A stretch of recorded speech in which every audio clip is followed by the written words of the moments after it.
तुम्हाला आवाज येतोय का माझा?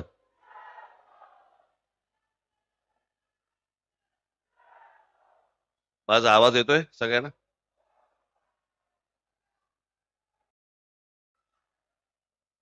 सन्माननीय व्यासपीठ आणि माझ्या जमलेल्या सर्व मराठी बांधवांनो, भगिनींनो आणि मातांनो,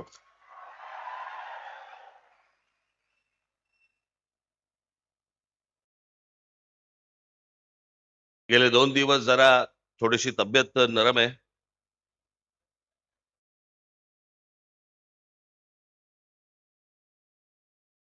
मी आज जो आत्ता इथे आलोय, मला सकाळी माझ्यात ताकद नव्हती.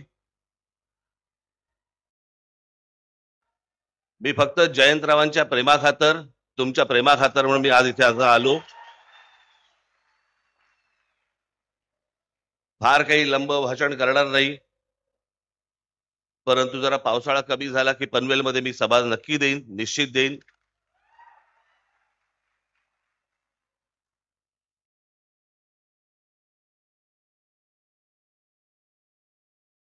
पण काय झालंय ते हल्ली डॉक्टर सांगत नाहीत. पूर्वीचे आजार कसे आपले ताठ मानेने नाव घेऊन समोर यायचे, हल्लीचे येतच नाहीत. हल्लीचे आजार आणि सध्याचं महाराष्ट्राचं राजकारण फारसं काही वेगळं नाहीये. हा या पक्षातून त्या पक्षात गेला, तो त्या पक्षातून त्या पक्षात गेला. मग आपण म्हणतो काय झालं, व्हायरल होता.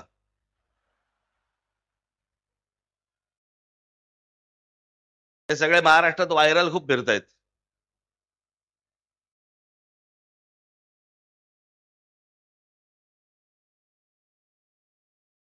स्वातंत्र्य मिळायच्या अगोदर, जवळपास 12 दिवस 13 दिवस अगोदर ज्या पक्षाची स्थापना झाली, तो शेतकरी कामगार पक्ष.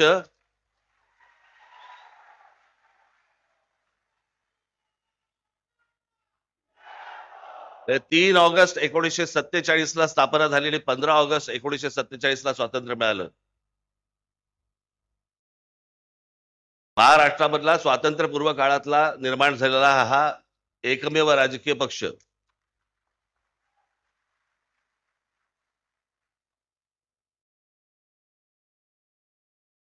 इतक्या वर्षानंतर देखील हे सगळं टिकून आहे, हे खरंच आश्चर्य आहे. मला अजूनही आठवतंय की 1981 साली शिवसेनेचं पहिलं अधिवेशन मुंबईला झालं होतं. आणि त्या शिवसेनेच्या पहिल्या अधिवेशनाला प्रमुख पाहुणे म्हणून श्रीपाद अमृत डांगे आले होते, कम्युनिस्ट पक्षाचे. खरं तर शिवसेना आणि कम्युनिस्टांमध्ये कधी मधून विस्तवी जात नसे. पण राजकारण आणि राजकारणी हे उदार होते, मोठ्या मनाचे होते. मोठं मन आता संकुचित व्हायला लागले सगळ्यांचं. म्हणजे आज जर समजा विचार केला त्या गोष्टीचा, तर शिवसेनेच्या व्यासपीठावरती श्रीपाद अमृत डांगे येणं म्हणजे भगव्या व्यासपीठावरती लाल ध्वज येण्यासारखं होतं.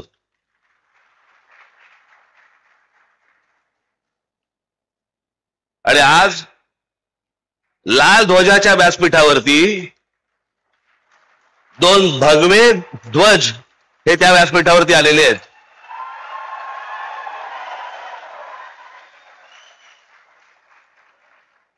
जयंतरावनी मला जेव्हा येऊन सांगितलं की तुम्ही यायला पाहिजे, आणि ते बाकी काय नाही, फक्त मराठीवर बोला. त्याच्यामुळे आता बाकी मला खरं तर शेका पक्षावरती खूप बोलायचं होतं, पण जयंतराव बोले नका बोलू, म्हणून त्याच्या मला काय बोलता नाही येणार होता. इथे मला अशी कोणीतरी उल्लेख केला की मी शेतकरी कामगार पक्षाच्या व्यासपीठावरती मी पहिल्यांदा येतोय. नाही, दुसऱ्यांदा येतोय.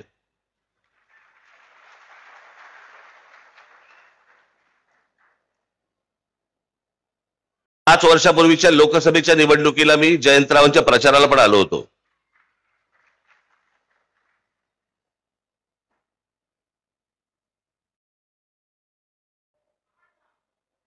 राजकीय पक्ष असतात, निवडणुका होतात, निवडणुका लढवल्या जातात, सगळ्या गोष्टी असतात.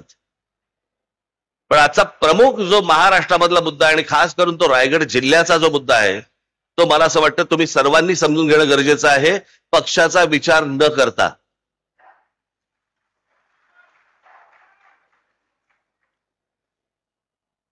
आज ज्या प्रकारे या संपूर्ण रायगड जिल्हा हे अटल सेतू वगैरे झालंय, जेव्हा जेव्हा चांगले रस्ते ज्या वेळेला आलेले आहेत त्यावेळेला जर राज्यकर्त्यांचं लक्ष नसेल तर तो प्रदेश बर्बाद व्हायला वेळ लागत नाही. आणि आपल्याकडच्या राज्यकर्त्यांचं तुम्हाला आता सध्या माहितीच आहे. महाराष्ट्र राज्याचा मुख्यमंत्री महाराष्ट्रात लहान मुलांना हिंदी कशी आणता येईल आणि शिकवता येईल याचा विचार करतोय. पण महाराष्ट्रामध्ये जे काम धंद्यासाठी येत आहेत त्यांना मराठी कशी येईल याचा विचार नाही मुख्यमंत्र्यांच्या मनात.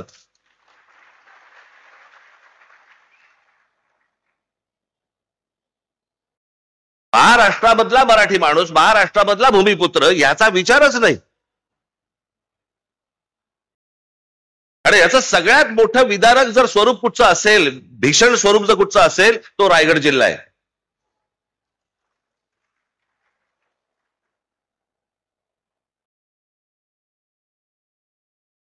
आज या रायगड जिल्ह्यामधल्या अनेक शेतकऱ्यांच्या जमिनी चालल्या आहेत. कुठे चालल्या आहेत, काय चालल्या आहेत?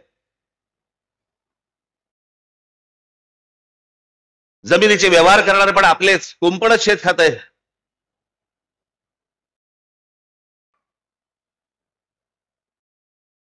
शेतकऱ्यांच्या जमिनी चालल्या आहेत, उद्योगधंदे येत आहेत, उद्योगधंद्यांमधनं बाहेरच्या राज्यातनं माणसं येत आहेत. मी आज ज्या व्यासपीठावरती आलेलो आहे त्या पक्षाचं नाव आहे शेतकरी कामगार पक्ष. म्हणजे एका बाजूला शेतकरीही बर्बाद होतोय आणि दुसऱ्या बाजूला उद्योग जे येत आहेत त्याच्यामध्ये मराठी कामगार भरती होत नाहीयेत, बाहेरच्या राज्यातले लोक होत आहेत. शेतकरी कामगार पक्ष मग काय उपयोग? रायगड जिल्ह्याची जबाबदारी जयंतराव तुम्ही हातामध्ये घेतली पाहिजे आणि जो शेतकरी आहे तो बर्बाद होणार नाही. या रायगड जिल्ह्यामधली मराठी तरुण तरुणी या उद्योगधंद्यामध्ये कामाला लागली पाहिजेत. याच्यासाठी मला असं वाटतं सर्व पक्षांनी काम करणं गरजेचं आहे. बाकीची राज्य बघा तुम्ही.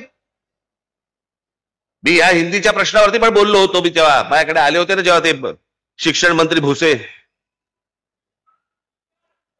त्यालाही मी म्हटलं होतं, मी म्हटलं गुजरातमध्ये आहे का हो?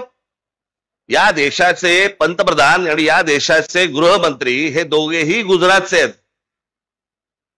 अमित शहा एका त्यांच्या इंटरव्ह्यू मध्ये बोलले होते, त्यांना प्रश्न विचारला भाषावादावरती, तर ते बोले पहिल्यांदा तुम्हाला सांगतो म्हणे मी काही स्वतः हिंदी भाषिक नाही, मी गुजराती आहे. देशाचा गृहमंत्री स्वतः ठणकावून सांगतो की नाही मी हिंदी भाषिक नाही, मी गुजराती आहे.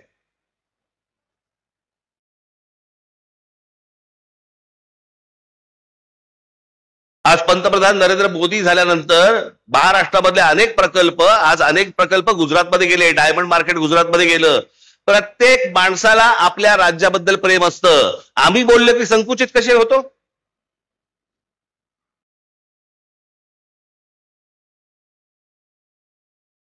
मी जेव्हा त्यांना सांगितलं, म्हटलं तुम्ही आता हिंदी आणायचा प्रयत्न करताय, गुजरातमध्ये आहे का हिंदी? ते बोलले नाही गुजरातमध्ये नाही हिंदी. म्हटलं मग महाराष्ट्रात का आणताय? त्यांचं काय राजकारण चाललंय ना, मला असं वाटतं आपण ही गोष्ट नीट समजून घेणं गरजेचं आहे. राजकीय पक्ष निवडणुका येत राहतील, जात राहतील, सगळं होत राहील. मी मागे माझ्या भाषणात म्हणालो होतो ना, एकदा तुमची भाषा संपली आणि तुमची एकदा जमीन गेली, जगाच्या पाठीवर तुम्हाला कसलंही स्थान नाही, कसलंही स्थान नाही. मी आता मुद्दा म्हणून तुम्हाला आता गुजरात मधली जागेची परिस्थिती म्हणजे शेती जमीन बघा, शेतीची जमीन गुजरात मधली काय परिस्थिती आहे? Gujarat tenancy and agriculture land act या कायद्यानुसार गुजरातमध्ये जे गुजरातचे रहिवासी नाहीत किंवा अनिवासी भारतीयांना शेत जमीन विकत घेता येत नाही. म्हणजे उद्या जर समजा तुम्ही महाराष्ट्रामधनं जर समजा गुजरातला गेलात, तुम्हाला शेत जमीन विकत घेता येणार नाही. हे भारतामध्ये चालू आहे. हे आपल्या देशातच चालू आहे. ज्या राज्याचे पंतप्रधान आणि गृहमंत्री हे दोन्ही एका ज्या गुजरात राज्याचे आहेत, त्यांच्या राज्यामधली शेत जमीन या देशातला कोणीही नागरिक जाऊन विकत घेऊ शकत नाही.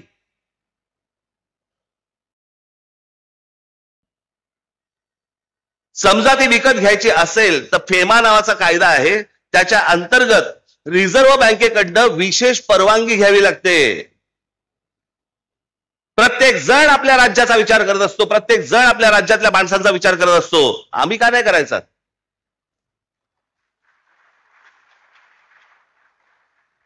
आज आमच्याकडे इथे रायगड जिल्ह्यामध्ये कोण जमिनी घेतंय, कोण येतंय, कोण राहतंय, काय चाललंय माहिती नाही. ठाणे जिल्ह्यामध्ये आमच्या कोण येतंय, कोण राहतंय, कोण जमिनी विकत घेते माहिती नाही. जवळपास उत्तरेमधले अनेक असे धनदांडगे आहेत की ज्यांनी आज महाराष्ट्रामध्ये, कोकणामध्ये, खास करून रायगडमध्ये, रत्नागिरीमध्ये, सिंधुदुर्गामध्ये जमिनीच्या जमिनी घेऊन ठेवलेल्या आहेत. आमचेच लोक विकतायत. आमच्या लोकांना एवढंही कळत नाहीये की यातनं आम्हीच संपणार आहोत.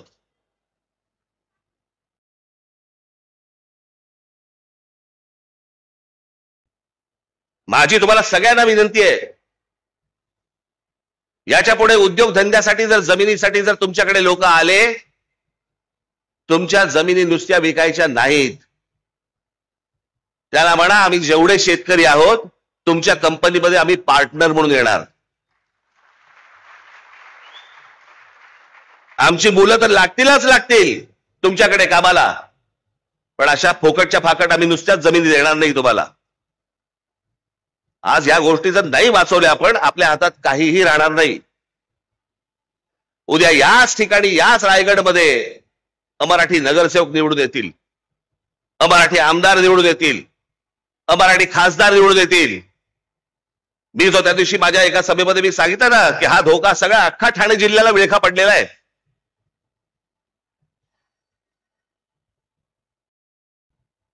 आज इथे विमानतळ येत आहे, इथे अगोदर एक पोर्ट आहे. कोण माणसं येत आहेत, कोण नाही येत आहेत. मला असं वाटतं आपण सगळ्या पक्षांनी विचार केला पाहिजे की या येणाऱ्या नवीन विमानतळावरती सर्वाधिक जवळपास 100% ही मराठी मुलं आणि मराठी मुली कामाला लागल्या पाहिजेत तिकडे.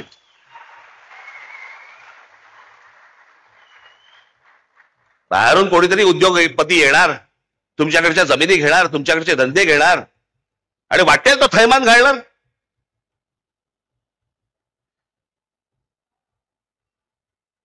आता तुम्हाला म्हणे तुम्ही ह्या सगळ्या जमिनी आणि याच्यावरती म्हणे कायदा आणला राज्य सरकारने.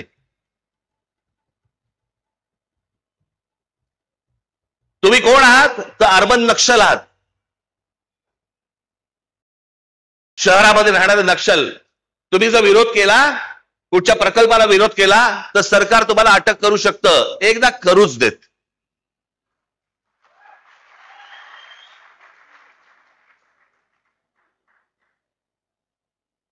या महाराष्ट्रामध्ये मराठी माणसाच्या थडग्यावरती उद्योग नाही उभे राहणार. उद्योग आणायचे असतील तर मराठी माणसाचा मान सन्मान राखूनच तुम्हाला उद्योग आणावे लागतील, त्याशिवाय तुम्हाला आणता येणार नाहीत. कोण कुठे येतोय काही पत्ताच लागत नाहीये. कुठून रस्ता, म्हणजे या संपूर्ण राज्यामध्ये कोणत्या प्रकारची प्रगती होते, कुठून रस्ते निघणार आहेत, काय निघणार आहेत, फक्त मंत्र्यांना माहिती. का? तेच ठरवणार आणि रस्ता व्हायच्या अगोदर तेच जमिनी घेणार आणि मग या सगळ्या उद्योगपतींशी व्यवहार करणार आणि मग सगळे गब्बर होणार आणि मग निवडणुकीच्या तोंडावरती विषय गेला बाजूला, विचार गेला बाजूला, फक्त तोंडावर तुमच्या पैसे फेकून मारणार आणि तुमच्याकडनं मतं घेणार. एवढा एकमेव उद्योग महाराष्ट्रात सुरू आहे. कोणी त्याच्या खोलात जाऊन बघायला तयार नाही, कोणी त्याच्या खोलात जाऊन विचार करायला तयार नाही की ह्याच्या पुढे काय होणार आपलं. थोडक्यात जमिनी विकायच्या, तुमच्याकडे काहीतरी चिटूर पिटूर काहीतरी येणार आणि मग ते पैसे आले की मग ते पण काढायला मोकळेच आहेत. सर्वाधिक डान्स बार हे रायगड जिल्ह्यामध्ये बंद झाले होते ना हो. मग अनधिकृतरित्या एवढे डान्स बार हे सगळे रायगड जिल्ह्यामध्ये, तेही कोणाचे? तेही मराठी लोकांचे.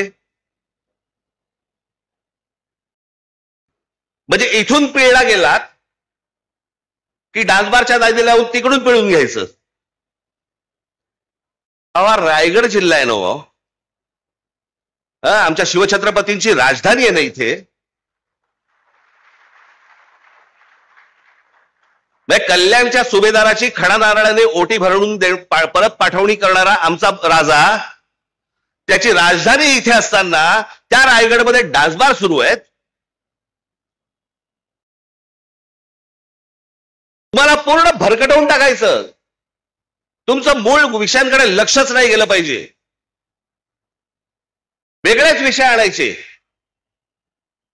आता कालच माझ्याकडे कोणीतरी आणलं की आता काहीतरी महाराष्ट्र राज्य स्वतः गुजराती साहित्य संमेलन भरवतोय म्हणे. भरवू देत. व्यापाराच्या चोपड्यांमधनं पुस्तकाच्या चोपड्यांमध्ये लक्ष गेलं तर जास्ती बरं. पण हे काय चालू आहे? हे नुसतं गुजराती माणसाबद्दलचं प्रेम नाहीये. मराठी माणसाची आणि गुजराती माणसाची लागावी इथे, भांडणं व्हावी, त्यात आपण मतं कशी काढू शकतो, काय काय करता येईल, याच्यासाठीचे उद्योग आहेत. दुसरं काही नाहीये. त्याला वाटलं होतं की लगेच राज ठाकरे आणि बाकी सगळे संजय राऊत आम्ही सगळेजण रिॲक्ट होऊ त्याच्यावरती. होणार नाही. आम्हाला जे पाहिजे तेच आम्ही करू. तुम्हाला जे पाहिजे ते आम्ही करणार नाही. बिलकुल करणार नाही. ज्या वेळेला समजेल की तुमच्या कृतीतनं महाराष्ट्राला नख लागतंय त्यावेळेला अंगावरतीच येऊ.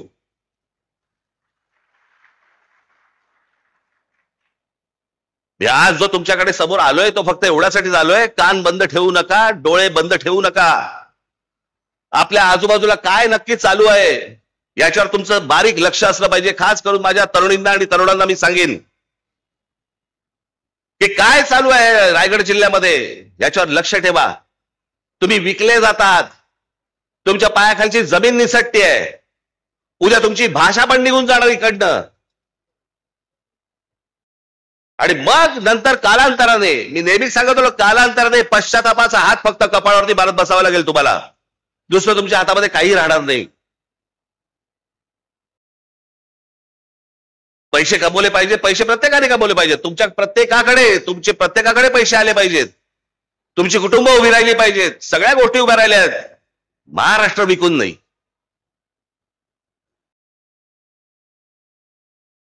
आज बाहेरच्या राज्यांमध्ये आपल्याबद्दलची काय बोलले जातं माहितीये? अत्यंत लाज वाटते मला. लाज.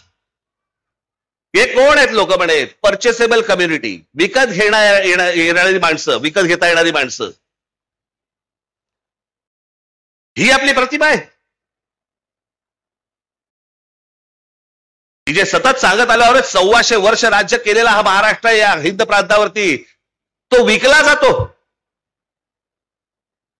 तो बिकाऊ आहे. त्यातली माणसं विकली जातात.